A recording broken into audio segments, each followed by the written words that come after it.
오일야담에 오신 여러분, 안녕하세요.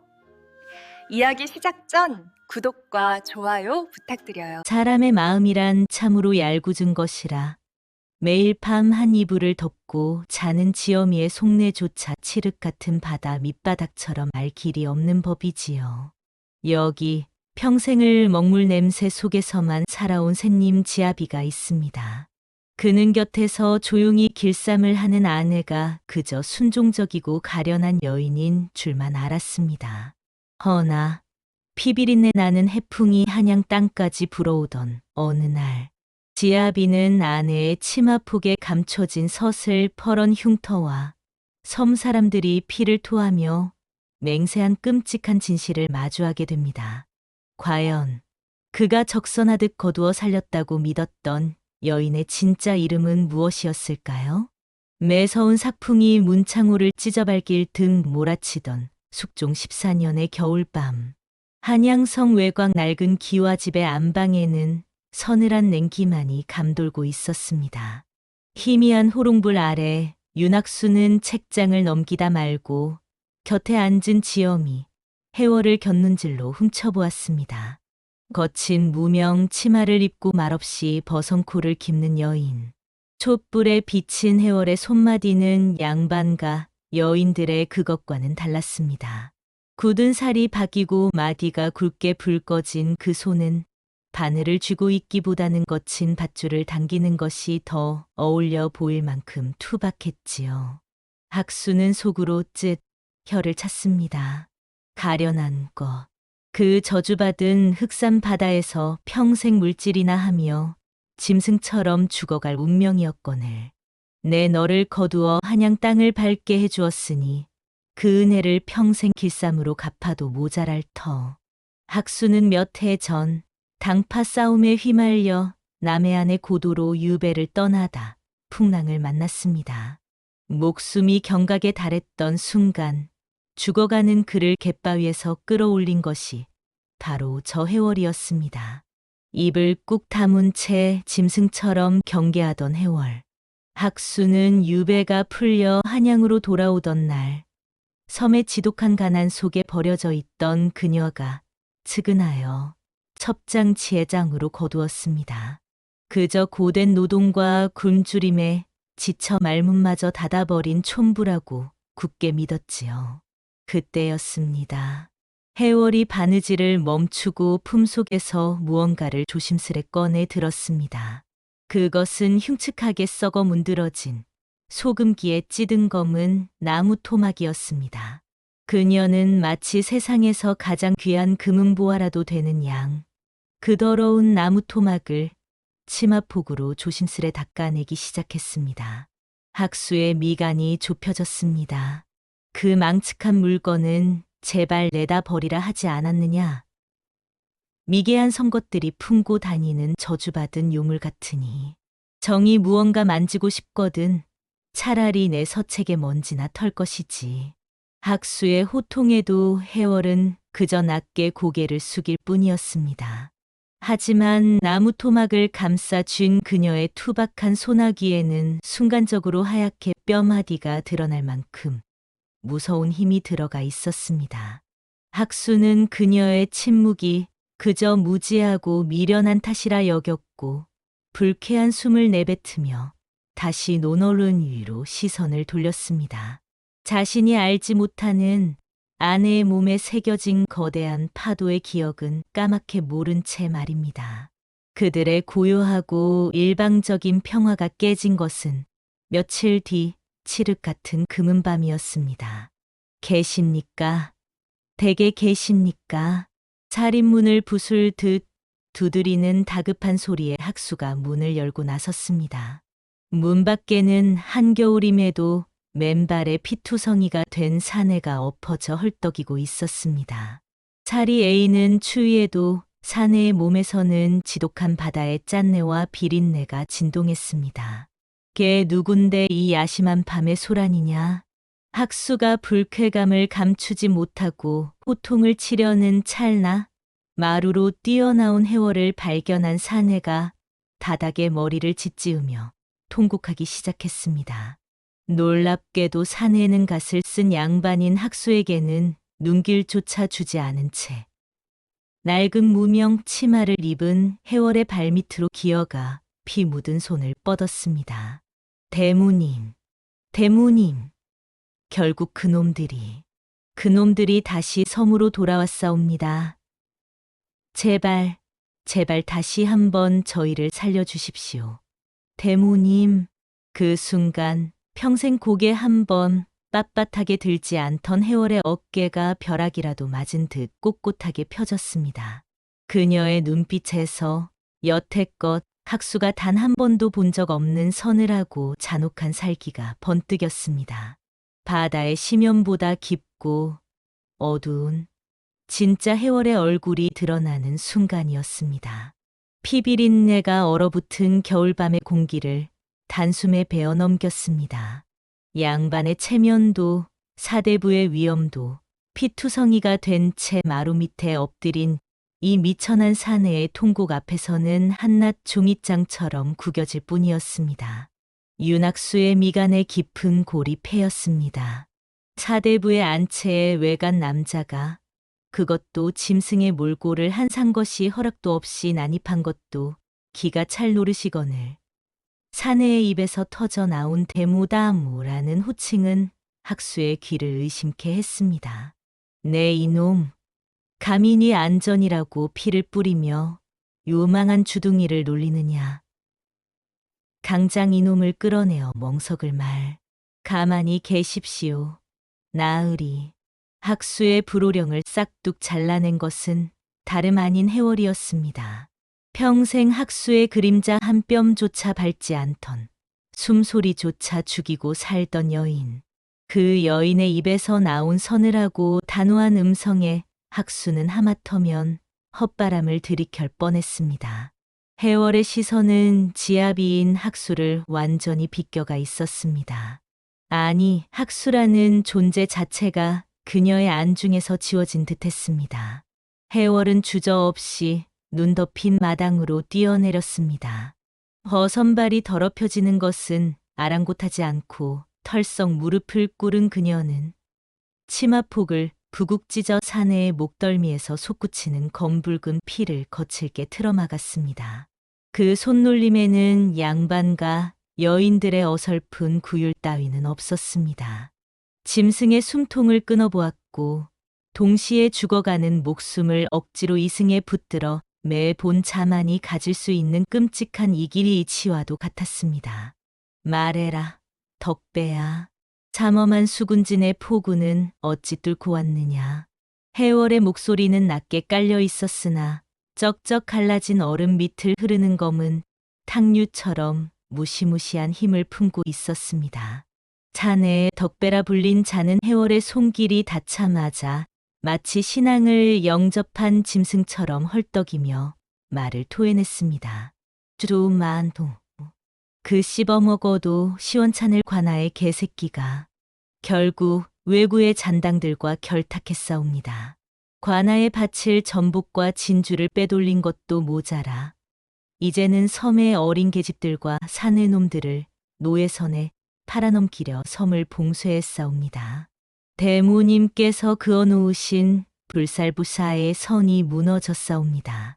300섬 사람들의 목숨이 도륙나게 생겼사옵니다.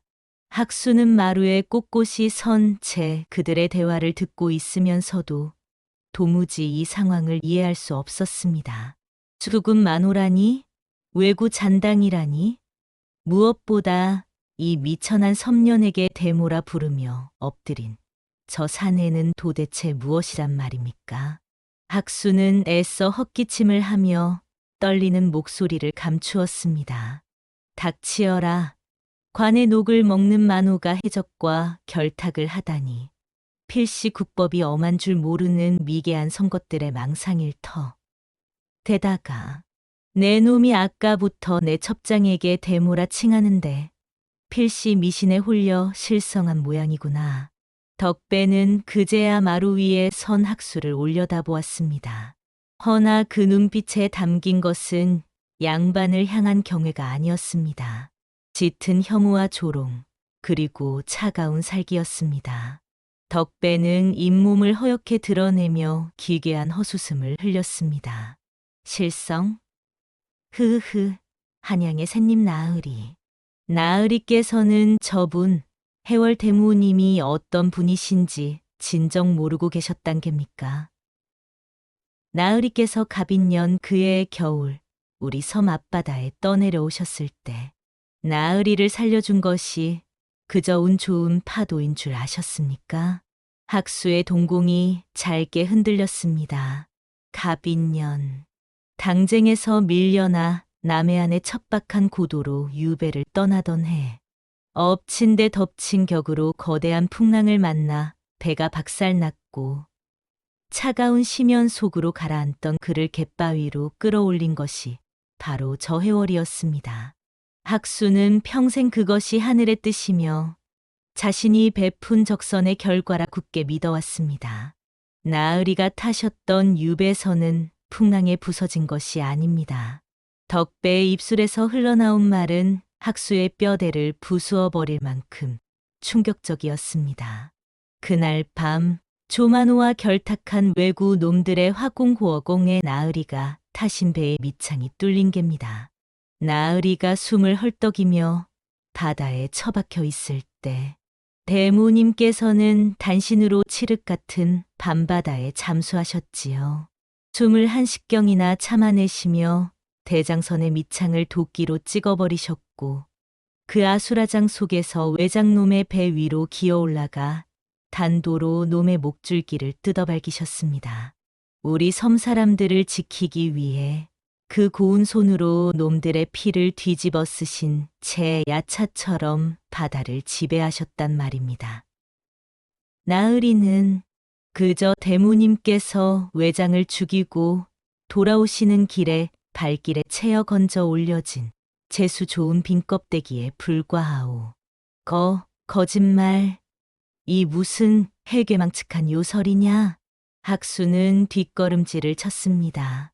부정하고 싶었습니다.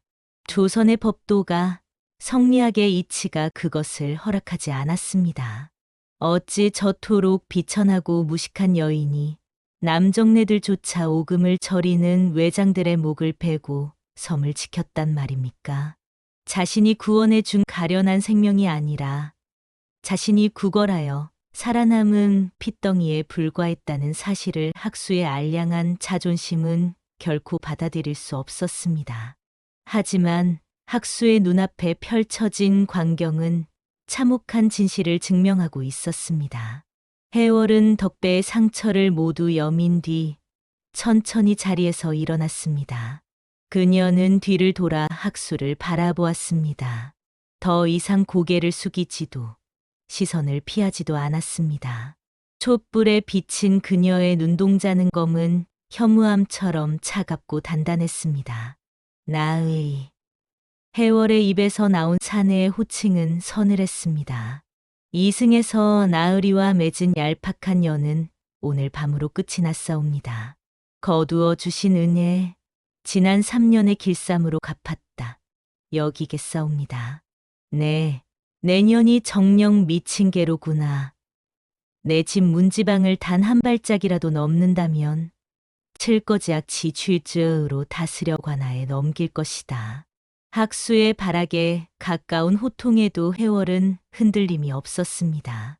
그녀는 조용히 안방으로 걸어 들어가 학수가 그토록 혐오하며 버리라 명했던 썩어 문드러진 검은 나무 토막을 꺼내 들었습니다. 그녀가 그 나무 토막의 끝을 힘주어 돌리자 기괴한 소리와 함께 나무 토막 속에 감춰져 있던 시퍼런 무쇠 칼날이 모습을 드러냈습니다. 소금기에 전 나무는 썩은 것이 아니라 수백 번의 칼부림과 피바다 속에서 굳어버린 검집이자 그 자체로 무기였던 것입니다. 해월은 시퍼렇게 날이 선 단도를 허리춤에 단단히 동여맸습니다. 평생을 움츠려 있던 촌부의 껍데기가 벗겨지고 거친 해풍과 파도를 지배하던 진정한 대모의 기백이 안방을 가득 채웠습니다.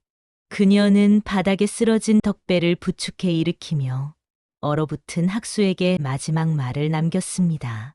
칠거지약이라 하셨습니까? 나으리의 그 고고한 법도는 한양의 기와집 안에서나 통하는 법. 제 새끼들과 형제들이 피를 흘리는 흑산의 바다에서는 오직 살아남는 것만이 유일한 법이옵니다.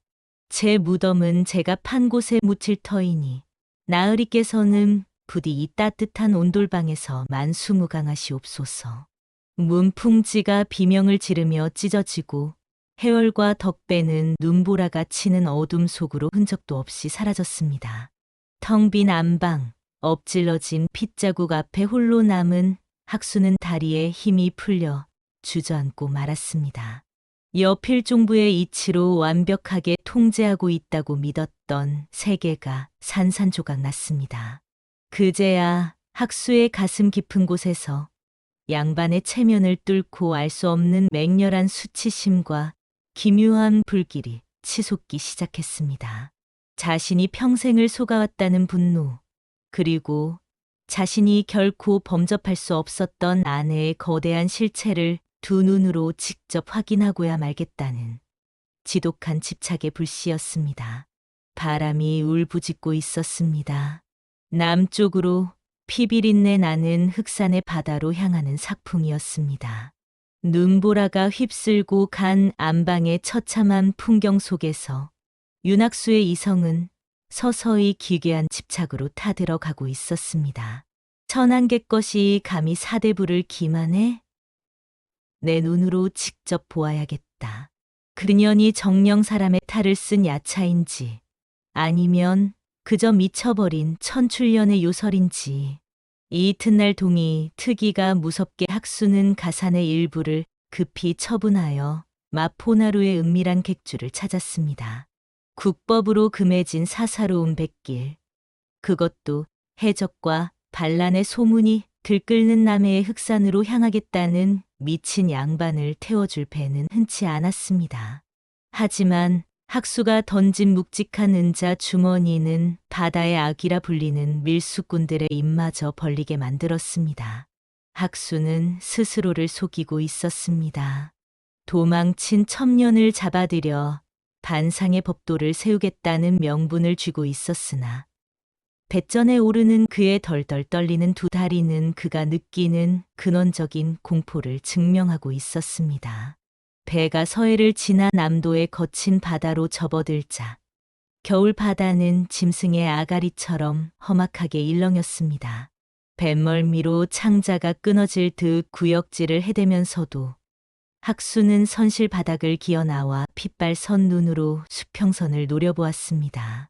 파도가 배전을 때릴 때마다 그의 머릿속에는 해월의 마지막 눈빛이, 그 싸늘하고도 거대한 비웃음이 벼락처럼 내리꽂혔습니다.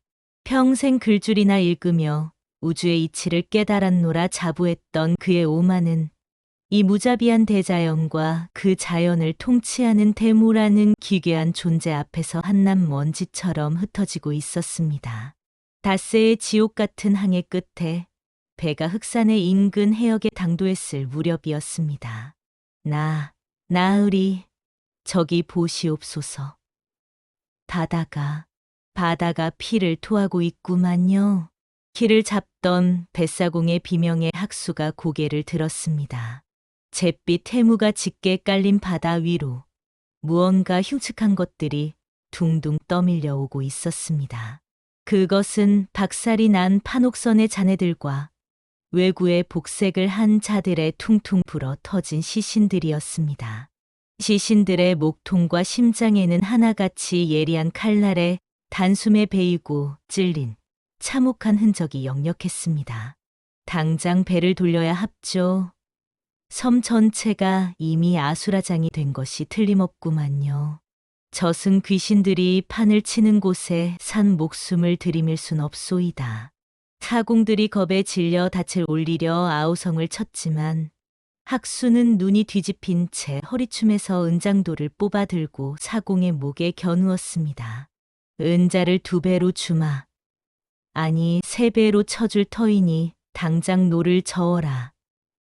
내 저 섬에 닿지 못한다면 내 놈들부터 물귀신으로 만들어버릴 것이다.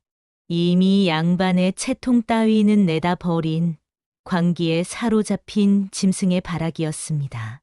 마침내 해물을 뚫고 흑산의 후미진 암초 지대에 배를 대었을 때 학수를 맞이한 것은 기괴하리만치 무거운 정적이었습니다. 예전 유배 시절 그가 기억하던 굶주림에 허덕이며 관아의 채찍질에 비명만 내지르던 나약한 촌락의 모습은 온데간데 없었습니다. 마을로 향하는 비탈길마다 서슬퍼런 죽창이 고슴도치처럼 박혀 있었고 집집마다 걸린 그물에는 물고기 대신 왜구들의 잘린 수급이 흉측한 경고장처럼 매달려 피를 뚝뚝 흘리고 있었습니다. 그것은 평범한 백성들의 마을이 아니라 철저하게 통제되고 훈련된 사륙의 요새였습니다. 그때였습니다. 섬의 가장 높은 등성이 낡은 성황당 쪽에서 소름 끼치게 둔탁한 북소리가 울려 퍼지기 시작했습니다. 둥대쉬 둥대쉬 둥대쉬. 바람을 타고 피비린내가 진동했습니다. 학수는 홀린 듯이 비탈을 기어올랐습니다. 가죽신이 찢어지고 버선발에서 피가 배어 나왔지만 통증조차 느끼지 못했습니다. 그리고 마침내 성황당 아래 넓은 공터가 한눈에 내려다 보이는 바위 틈에 엎드렸을 때 학수는 제 심장이 그대로 얼어붙어 멈춰버리는 것을 느꼈습니다.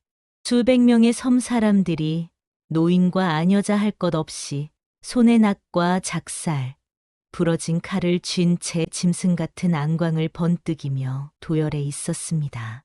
그리고 그 군상의 맨 앞, 피에 젖은 흑적색 융복 령후를 걸치고 거대한 횃불 아래 서 있는 여인. 한양의 안방에서 다소곳이 버선코를 깁던 자신의 지엄이 해월이었습니다.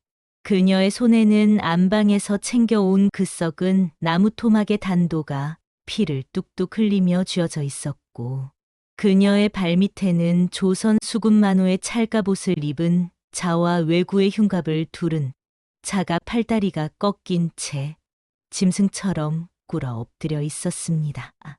해월의 입술이 천천히 열리며 흑산의 바다 전체를 호령하는 듯한 서늘한 일성이 터져 나왔습니다.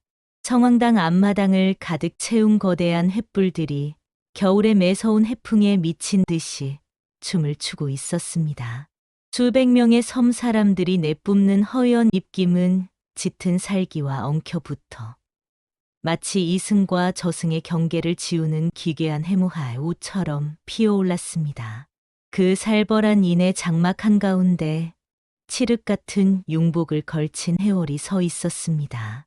한양의 좁은 안방에서 숨죽여 바느질을 하던 촌부의 모습은 그 어디에도 없었습니다. 그녀의 발치에는 남해의 바다를 호령하던 두 마리의 짐승이 피투성이가 된 채 꿇어 엎드려 있었습니다.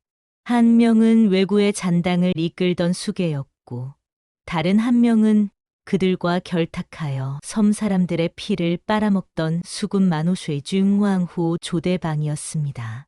평소라면 흑산의 백성들을 벌레 보듯 짓밟았을 조만호였으나 두 팔과 아킬레스건이 무참히 끊겨나간 지금의 그는 살려달라며 진흙탕에 얼굴을 쳐박고 오줌을 지리는 한낱 고깃덩어리에 불과했습니다. 이 미친년, 내년이 정령 하늘이 두렵지 않은 게냐. 나는 전하의 윤허를 받아 이 바다를 지키는 종사품의 만호다. 한낱의 것들이 관군을 능멸하고도 무사할 줄 아느냐. 당장 내 목을 친다면 한양에서 토벌대가 내려와 이 섬의 씨를 말릴 것이다. 조만호의 처절한 발악이 성황당의 돌담을 때렸습니다. 그러나 섬 사람들 중 누구 하나 동요하는 이가 없었습니다. 그저 서늘한 눈빛으로 자신들의 대무가 내릴 처분만을 기다리고 있을 뿐이었습니다.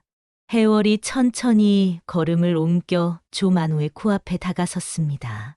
그녀의 손에 들린 학수가 그토록 혐오했던 썩은 나무 토막에서 뽑아낸 시퍼런 단도가 횃불빛을 받아 섬뜩하게 번쩍였습니다.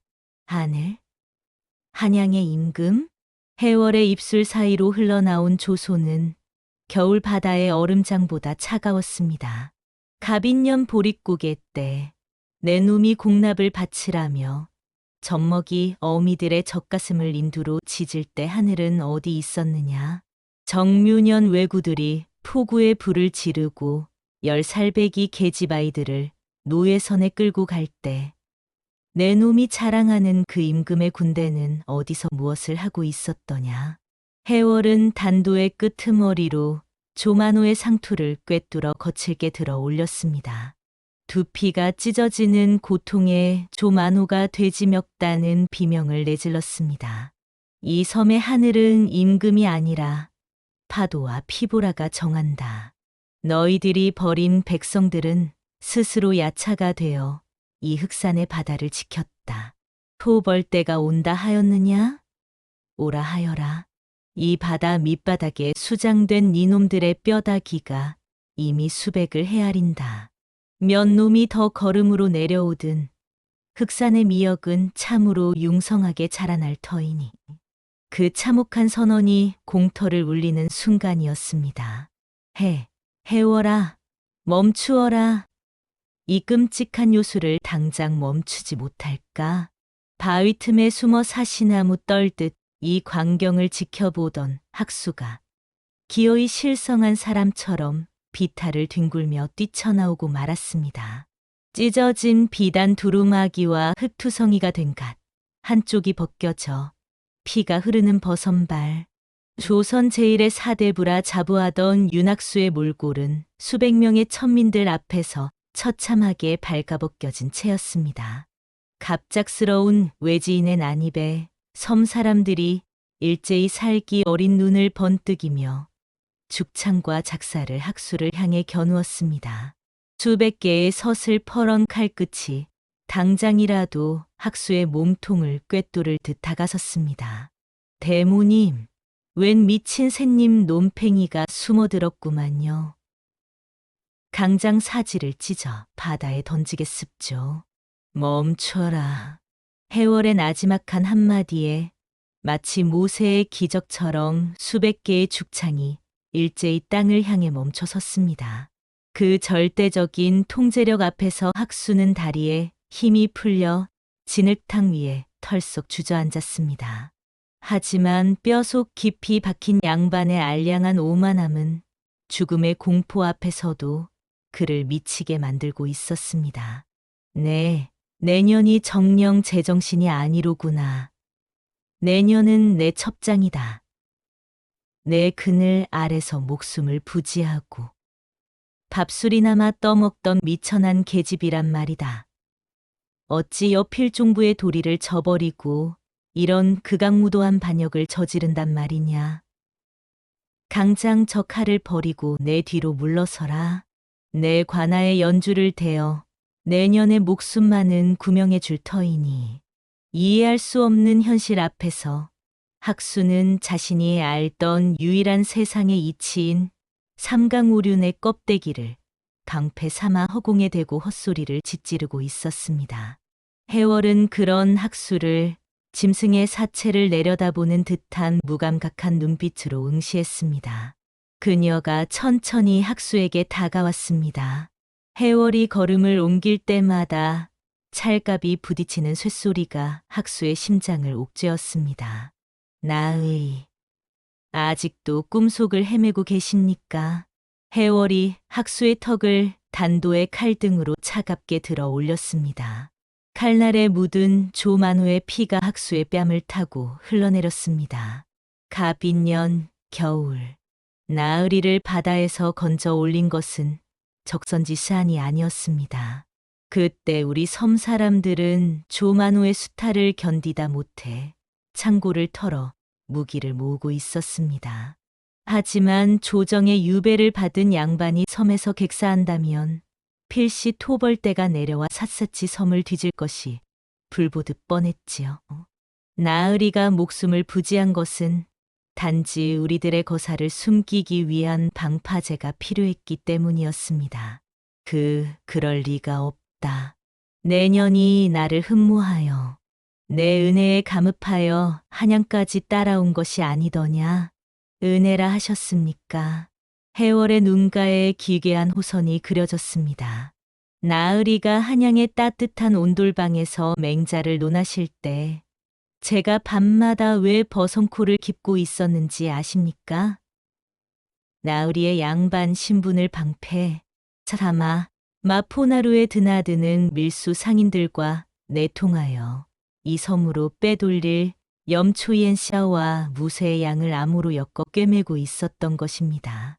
학수의 눈이 찢어질 듯 커졌습니다. 매일 밤 호롱불 아래서 조신하게 바느질을 하던 아내의 모습, 자신이 쯧쯧 혀를 차며 무식하다 비웃었던 그 모든 침묵의 시간들이 사실은 이 흑산의 군대를 무장시키기 위한 거대한 군자금의 밀수 작업이었단 말입니까? 나으리의 그 고고하고 꽉 막힌 사대부의 체면 덕에 관군의 포도장들도 사원부의 감찰들도 윤학수 대감의 안채에서 반역의 군수품이 거래되고 있을 줄은 꿈에도 상상하지 못했지요. 나으리는 지난 3년간 저의 가장 완벽한 은신처이자 훌륭한 돈줄이셨습니다. 참으로 쓸모 있는 바보셨지요. 해월이 손에 쥔 검은 나무 토막의 단도를 학수의 눈앞에 들이밀었습니다. 미개한 요물이라 침을 뱉으셨던 이 칼. 이것은 10년 전 조만호가 내 아비의 목에 채웠던 무쇠 형틀을 녹여 만든 것입니다. 그리고 이 썩어 문드러진 손잡이는 내가 처음으로 목통을 썰어버린 외구 수괴의 함선에서 뜯어낸 뱃조각이지요. 피와 바닷물에 찌들어 굳어버린 나의 역사이자 이 섬의 법전입니다. 해월의 모든 말이 학수가 평생을 바쳐 쌓아 올린 세계관의 기둥을 도끼로 찍어내리고 있었습니다. 성리학의 우주가 붕괴되고 오직 피와 철로 빚어진 야만의 진실만이 학수를 덮쳤습니다. 자신이 세상을 지배하는 반상반창의 꼭대기에 있다고 믿었으나 실상은 가장 밑바닥의 짐승이라 여겼던 여인의 손바닥 위에서 노란한 우스꽝스러운 꼭두각시 나네킹에 불과했던 것입니다. 자, 이제 똑똑히 보십시오. 나으리가 그토록 부르짖던 하늘의 법도가 이 흑산의 바다에서 어찌 집행되는지를. 해월이 몸을 돌렸습니다. 그녀가 하늘을 향해 시퍼런 단도를 높이 치켜들자 섬 사람들의 북소리가 심장을 터뜨릴 듯 광폭하게 울려 퍼지기 시작했습니다. 둥대시, 둥대시, 둥대시, 조선의 개, 조대방, 그리고 외구의 돼지, 아카시. 너희들의 피로 이 섬의 경계를 긋노라. 은장도 하나 쥐지 못할 것이라 여겼던 해월의 투박한 손목이 허공에서 무시무시한 궤적을 그리며 벼락처럼 떨어져 내렸습니다. 설마, 멈춰라. 아니 된다. 학수가 비명을 질렀지만 저걱대시. 뼈와 살이 분리되는 둔탁하고도 소름 끼치는 파열음이 성황당을 갈랐습니다. 조만호와 외구 수계의 목이 한 번의 일격에 분수처럼 피를 뿜으며 진흙탕 위로 굴러떨어졌습니다. 뜨거운 핏방울이 허공을 갈라 학수의 창백한 얼굴과 찢어진 명주 두루마기 위로 점점이 흩뿌려졌습니다. 비릿한 피 냄새가 진동하는 가운데 잘린 수급을 짓밟고 선 해월의 등 뒤로 수백 명의 섬 사람들이 일제히 무릎을 꿇으며 짐승 같은 포효를 쏟아냈습니다. 대무님 만세, 흑산의 바다의 영광을. 바들바들 떨고 있는 학수의 눈앞에서 해월은 더 이상 첩장도 아내도 사람도 아니었습니다. 그녀는 지옥의 아가리에서 수백 명의 원기를 이끌고 돌아온 압도적이고도 무자비한 심해의 군주 그 자체였습니다. 학수의 입에서 이성이 완전히 끊어진 기괴한 웃음이 터져 나오기 시작했습니다. 흐흐흐. 아, 완벽한 패배이자 얄팍한 사대부의 세상이 완전히 멸망하는 순간이었습니다. 성황당 마당을 붉게 물들였던 횃불들이 하나둘 꺼져가고 칠흑 같은 금은밤의 어둠이 다시 흑산의 바다를 집어삼켰습니다. 무릎을 꿇은 수백 명의 섬 사람들은 거짓말처럼 고요했습니다.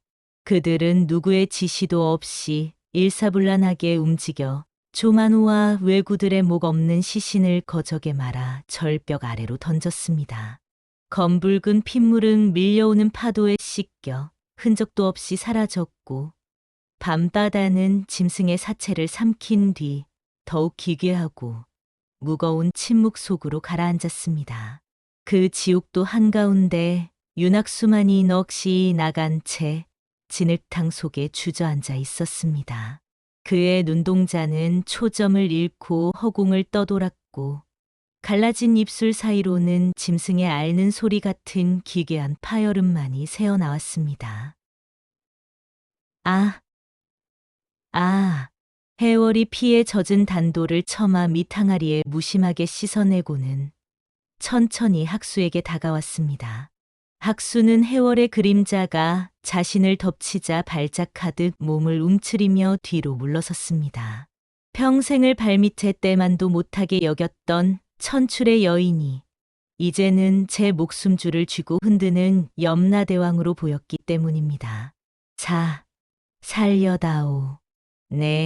내가 한양으로 돌아가면 관아의 입을 막고 이 섬의 일은 무덤까지 가져갈 터이니 제발 내 목숨만은. 사서삼경을 줄줄 꿰며 천하의 이치를 논하던 사대부의 입에서 나온 거라곤 진흙탕을 핫으며 비는 천박한 목숨 구걸이 전부였습니다. 해월은 그 꼴을 참담하게, 아니 지독히도 무감각한 눈으로 내려다보았습니다.